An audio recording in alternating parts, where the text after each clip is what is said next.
C'est pas une biographie, c'est un récit historique. Et puis, il choisissait pas le bois au hasard parce qu'il fallait qu'il soit à la fois dur, Ouais. suffisamment solide pour résister à la mer. On va envoyer des capitaines voir ce qui se passe pour voir s'il y a un chemin pour passer. Déjà, à l'époque, je me disais que c'est fou comme projet. Mm. Mais le fait qu'il veuille aller jusqu'à New York, tout. C'est incroyable. Personne ne connaît ce truc-là et pourtant, Ouais, non, c'est... Et donc, ma rubrique va parler, je vais parler de ça en fait finalement, qui est L'Eldorado polaire de Martin Frobisher, qui est écrit par Marie-Hélène Frézé. Et donc voilà, je suis tombé sur ce livre. Il faut savoir que quand j'ai vu la couverture, ça m'a un peu attiré, tu vois, parce que c'est vrai que... Ouais, ben oui, on en revient toujours au bateau, à l'aventure. C'est ça faisait un peu aventure et tout. Je sais pas pourquoi, il m'a plu. Ouais, il t'a râpé, quoi. Visuellement, il m'a plu. D'ailleurs, si ça vous intéresse, l'illustrateur, c'est Gustave Doré. Je suis tombé sur ce livre et en fait, il m'a beaucoup plu. Tu vois, c'est un livre que j'ai acheté en vacances, complètement au hasard. Je ne connais ni d'Ève ni d'Adam, et je l'ai acheté. Et franchement, il est top. Alors, moi, tu sais, je sais pas si je te l'ai déjà dit, mais je suis un grand fan de biographie. Oui, tu me l'as dit, ouais. Je sais que tu lis beaucoup de biographies, oui. C'est quelque chose que j'aime bien, je trouve ça super intéressant. Et alors, ce livre, donc L'Eldorado polaire, c'est à propos d'un capitaine qui s'appelle Martin Frobisher. Et ce capitaine, donc c'est pas une biographie, c'est un récit historique. D'accord, oui. Mais c'est quand même basé sur une histoire vraie. Ouais. Et c'est très très intéressant. Alors, Martin Frobisher, déjà, il faut savoir que c'est pas quelqu'un de bien, déjà. Si jamais vous cherchez quelque chose avec good vibes, tout ça, c'est pas le... Il faut fuir, quoi. C'est pas le bon truc à lire. Mais l'histoire est intéressante. Pourquoi ? Parce qu'en fait, c'est un livre qui va décrire la première bulle financière de l'Angleterre, je crois. Si je dis pas de conneries, je crois que c'est dans la description. Donc je vais vérifier. On va mettre un petit truc si jamais c'est pas ça. Et donc, comment c'est arrivé ? Il s'est trouvé qu'en 1500, l'Angleterre avait besoin de trouver un passage par le nord des États-Unis. Enfin, il se disait, on voudrait passer par le nord des États-Unis pour aller en Chine. En gros. Ça n'avait pas encore été découvert d'ailleurs. Voilà. Et en fait, ils se sont dit, on va envoyer des capitaines voir ce qui se passe pour voir s'il y a un chemin pour passer finalement. Ils ont envoyé notamment ce capitaine qui s'appelle Martin Frobisher, qui allait donc se paumer en Alaska pour essayer de voir s'il trouve un endroit pour passer. Ils n'ont pas réussi. Par contre, en allant là-bas, ils ont trouvé... Enfin, le capitaine Martin Frobisher a trouvé une pierre noire. D'accord. Et tu vois, ça fait un peu science-fiction. Ouais, ça là-dessus, ça fait vraiment... ouais. Et en fait, du coup, c'est vraiment une histoire vraie. Il a trouvé une pierre noire, il l'a ramenée en Angleterre. Et avec... il connaissait donc un enfin, je connais pas comment on appelle ça, un chimiste. Voilà, un chimiste. Et donc, il lui a demandé... il n'y aurait pas de l'or là-dedans. Ah oui. Et donc, il s'est trouvé... Alors, je me souviens plus exactement de tout, mais en gros, il a dit, oui, t'inquiète, il y a de l'or. Uh-huh. Et donc, ils sont allés chercher des pierres là-bas. Là-bas, d'accord. Voilà. Ils sont allés... À tel point...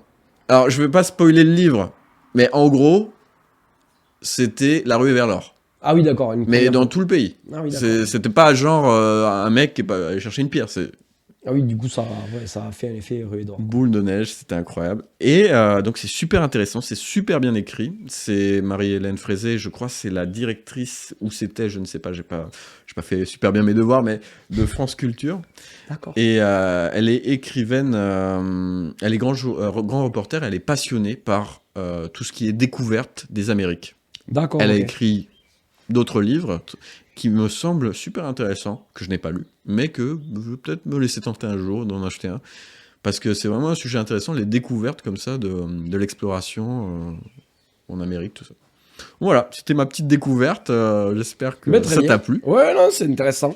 C'est marrant, cette ruée vers l'or, puis finalement, c'est une personne que je connais pas du tout, ça me parle pas du tout. C'est incroyable, personne ne connaît ce truc-là, et pourtant, c'est un gros truc à l'époque. Ah ben oui, c'est vraiment dingue. Hein.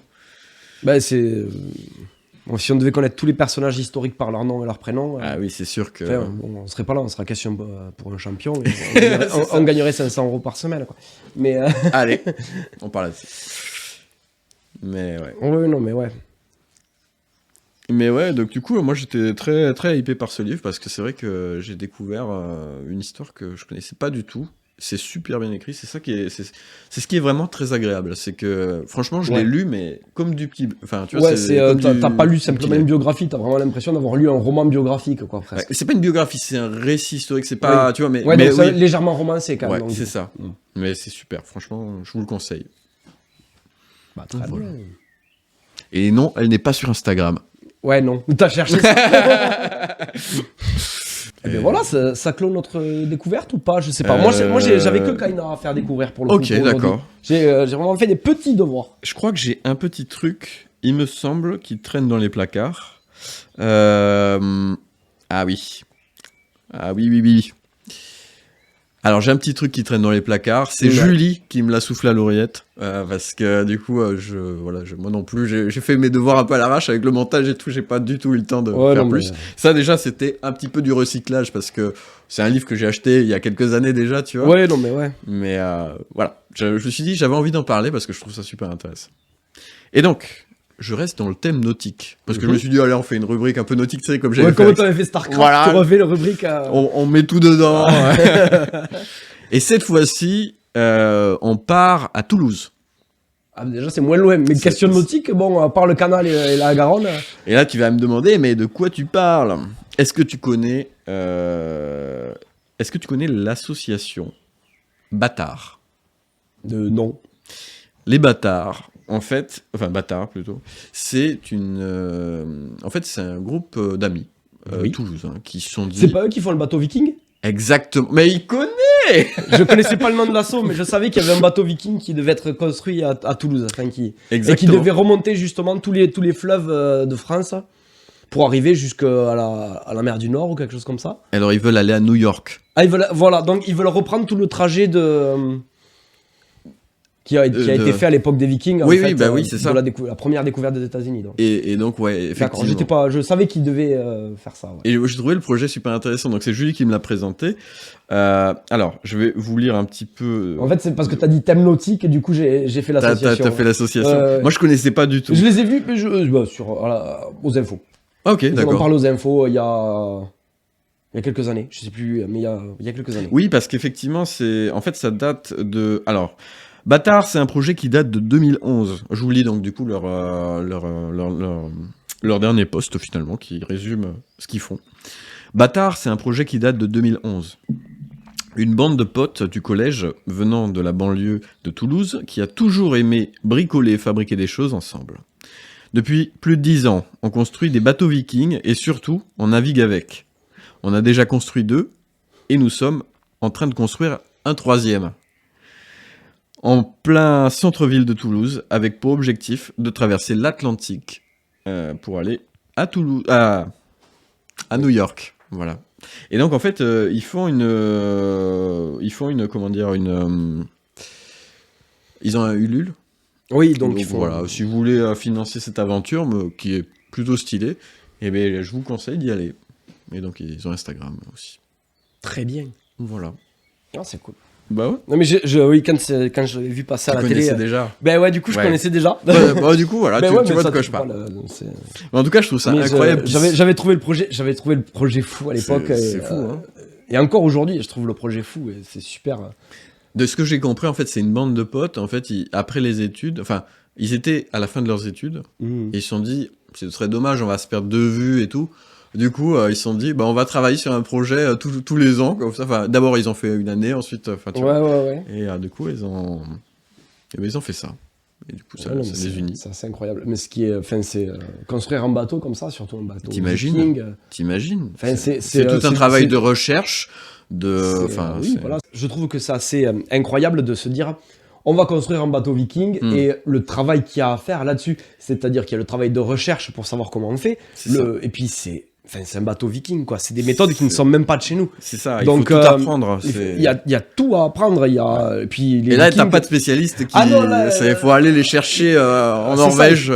Ouais, il faut voyager déjà pour aller chercher des spécialistes du bateau viking, quoi. Et puis, ils choisissaient pas le bois au hasard parce qu'il fallait qu'il soit à la fois dur, suffisamment solide pour résister à la mer, mais suffisamment souple parce que c'est des longues poutres de bois qui sont vraiment. C'est ça, non, je trouve une que grosse complexité, c'est clair. Le bateau viking, c'est vraiment une construction à part, quoi, dans le domaine des bateaux, quoi. C'est ça. Non, moi je trouve le projet extraordinaire. Ouais. Le projet assez fou. Déjà à l'époque, je le disais que c'est fou comme projet, mais le fait qu'ils veuillent aller jusqu'à New York. C'est vraiment. Moi, j'aurais pas confiance. Je te le dis tout de suite. Ouais, non. Moi, j'ai le mal de mer, donc au-delà de ça, déjà, je le fais pas en paquebot. Mais. Moi, je l'ai fait en paquebot et je me dis, avec le petit bateau comme ça, je serais pas. Ah non, je le fais pas du tout. Non. Ouais. Oh. Ok. En tout cas, je suis content que ma petite rubrique t'ait plu. Oui, bien sûr. Mais ça m'a juste rappelé ce projet que je trouvais déjà fou à l'époque, quoi. Et c'est marrant. C'est marrant qu'on se rejoigne là-dessus. Je crois que ça fait 10 ans. Donc on n'en avait jamais parlé avant, quoi. Ouais. Moi, je trouve ça cool.